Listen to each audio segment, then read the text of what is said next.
अस्सलाम वालेकुम, कैसे हैं आप सब। उम्मीद है सब अच्छे होंगे और मज़े में होंगे। तो आज जो रेसिपी आपके लिए लेके आए हैं बहुत ही मज़ेदार है। आप इसको अफ्तार टाइम पे बना सकते हैं और ईद से पहले बना के आप इसको फ्रीज़ भी कर सकते हैं और अपने मेहमानों के साथ इसको इंजॉय भी कर सकते हैं। तो बहुत ईजी रेसिपी है, बनाना स्टार्ट करते हैं। एक पैन ले लिया है, उसमें मैंने डाल दिया है 2 टेबलस्पून घी। मैंने देसी घी का इस्तेमाल किया है, आप इसकी जगह मक्खन का इस्तेमाल भी कर सकते हैं। साथ ही इसमें जाएगा 1 चाय का चम्मच ज़ीरा और 1 चाय का चम्मच जाएगा इसमें साबुत धनिया। इसको अच्छा सा फ्राई कर लेंगे ताकि इसकी अच्छी सी खुशबू आने लग जाए। 1 मिनट के लिए इसको अच्छे से फ्राई करेंगे ताकि ये दोनों चीज़ें अपना हल्का सा कलर चेंज कर लें। साथ ही इसमें जाएंगी कुछ वेजिटेबल्स। बंद गोभी है 1 कप, हाफ़ कप मैंने शिमला मिर्च ली है और हाफ़ कप भी मैंने गाजर ली है। आप सब्जियों का इस्तेमाल कम या ज़्यादा भी अपनी मर्ज़ी से कर सकते हैं। इन सब चीज़ों को इसमें डाल देंगे और अच्छे से कर लेंगे मिक्स। सारी सब्जियों को घी के अंदर अच्छे से फ्राई करेंगे ताकि इसमें जो थोड़ा बहुत जितना भी मॉइस्चर वगैरह है वो अच्छे से ड्राई हो जाए और हमारी सब्जियां जो हैं वो हल्की सी सॉफ़्ट हो जाए। हमने इसको ज़्यादा सॉफ़्ट नहीं करना, बिल्कुल हल्का से इसको सॉफ़्ट करेंगे। ये देखिए कितने अच्छे से ये सॉफ़्ट हो चुकी हैं। अब इसमें डालेंगे थोड़ी से स्पाइसेस। बहुत मुख्तसर से मसाले इसमें जाते हैं और बहुत मज़े की ये रेसिपी बनती है। 2 चाय के चम्मच जाएंगी इसमें नमक, 1 चाय का चम्मच जाएगा इसमें मोटी कुटी लाल मिर्च, साथ ही इसमें जाएगा भुना कुटा ज़ीरा 1 चाय का चम्मच और ये 3 से 4 अदद मेरे पास हरी मिर्चें थी जिनको मैंने ब्रीक चॉप कर लिया था, ये ऐड कर देंगे। इन सब चीज़ों को अच्छे से मिक्स करेंगे ताकि जितने भी हमने स्पाइसेस वगैरह ऐड किए हैं वो सारी वेजिटेबल्स में अच्छे से मिक्स हो जाएं। तमाम सब्जियों को मसालों के साथ तकरीबन 2 से 3 मिनट के लिए हम अच्छे से भून लेंगे ताकि जितने मसालों के फ्लेवर्स हैं वेजिटेबल्स में अच्छे से आ जाएं। साथ ही ये 1 कप मेरे पास बॉयल किया हुआ श्रेड किया हुआ चिकन था, वो भी ऐड कर देंगे। इससे इसका फ्लेवर बहुत मज़े का आ जाएगा। अगर आपके पास ना हो तो आप इसकी जगह चिकन पाउडर का भी इस्तेमाल कर सकते हैं।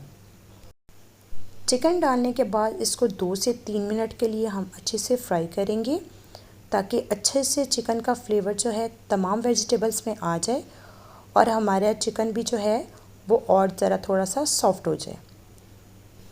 और ये देखिए माशाल्लाह से कितनी प्यारी इसकी लुक आई है। अब इसको अच्छे से ठंडा कर लेंगे। दूसरी साइड पे मैंने 2 टेबलस्पून मैदा लिया था, उसको थोड़े से पानी में डाल के इसकी एक स्लैरी सी तैयार कर ली है, यानी एक इसकी लई बना ली है। 2 समोसा पट्टी लेंगे और उसको इस तरीके के साथ एक दूसरे के ऊपर रखेंगे जैसे मैंने ये प्लस का निशान बनाया है। अब इसकी चारों साइड्स पे हमने ये जो लई बनाई है वो ब्रश की मदद से अच्छे से लगा लेंगे। थर्ड साइड पे भी लगाएंगे और फोर्थ साइड पे भी। ये देखिए जो साइड्स एक दूसरे से बाहर होंगी उन चारों साइड पे हमने अच्छे से लई लगा लेनी है। अब जो फिलिंग हमने ठंडी की थी इसके सेंटर में वो फिलिंग हम रखेंगे। बहुत ज़्यादा ओवरलोड नहीं करना, बहुत ज़्यादा भर के नहीं रखनी, बस नॉर्मल सी आपने तकरीबन 2 से 3 टेबलस्पून इसके अंदर आएगी उतनी ही रखनी है। अच्छे से इसको सेटल कर लेंगे। ये देखिए अब एक एक पार्ट को उठाते जाएंगे इस तरीके के साथ और एक दूसरे के ऊपर रखते जाएंगे ताकि ये अच्छे से एक दूसरे के साथ अच्छे से चिपक जाए। ये देखें थोड़ा सा दबाया, फिर मैंने अगला पार्ट रखा, फोर्थ पार्ट रखा और उसको भी अच्छे से दबा दिया और ये देखिए माशाल्लाह से कितना खूबसूरत हमारा पैटी तैयार हुआ है। इसी तरीके के साथ मैं बाकी सब भी बना लूँगी और इस स्टेज पे आप इसको बना के फ्रीज़ भी कर सकते हैं। ये देखिए मैंने ये रेडी कर लिए हैं। दूसरी साइड पे एक पैन ले लिया है, मैंने उसमें ऑयल डाल दिया था। ऑयल जब गर्म हो गया तो 1 बाय 1 ये पैटी जो हमने बनाई हैं इसमें डालते जाएंगे। तकरीबन एक साइड पे हमें लगेंगे 2 से 3 मिनट इसको गोल्डन ब्राउन कलर होने में। आप इसको बना के फ्रीज़ भी कर सकते हैं। तकरीबन 1 मंथ तक आप इसको ज़िप-लॉक बैग में डाल के फ्रीज़ कर सकते हैं।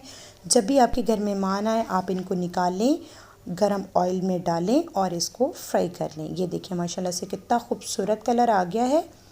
अब एक साइड पे अच्छे से कलर आ जाए तो हम इसकी साइड को चेंज कर लेंगे और दूसरी साइड पे भी इसी तरीके से हम इसको गोल्डन ब्राउन कर लेंगे। ये देखिए माशाल्लाह से दोनों साइड से बहुत अच्छे से गोल्डन ब्राउन हो चुकी हैं। अब इसको एक स्ट्रेनर पे निकाल देंगे ताकि जितना भी एक्स्ट्रा ऑयल वगैरह है वो सारा निकल जाए। और आप इसकी लुक देखें कितनी खूबसूरत लुक आई है।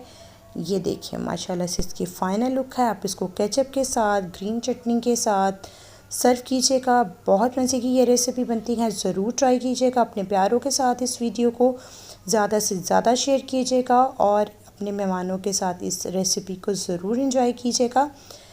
रेसिपी अच्छी लगे तो वीडियो को लाइक कर दीजिएगा और चैनल पे नए आए हों तो सब्सक्राइब कर लीजिएगा, बेल आइकन को प्रेस कर लीजिएगा ताकि आने वाली हर नई वीडियो का नोटिफिकेशन आपको मिलता रहे। दुआओं में याद रखिएगा और अपना फीडबैक देके ज़रूर बताइएगा कि आपको हमारी रेसिपी कैसी लगी।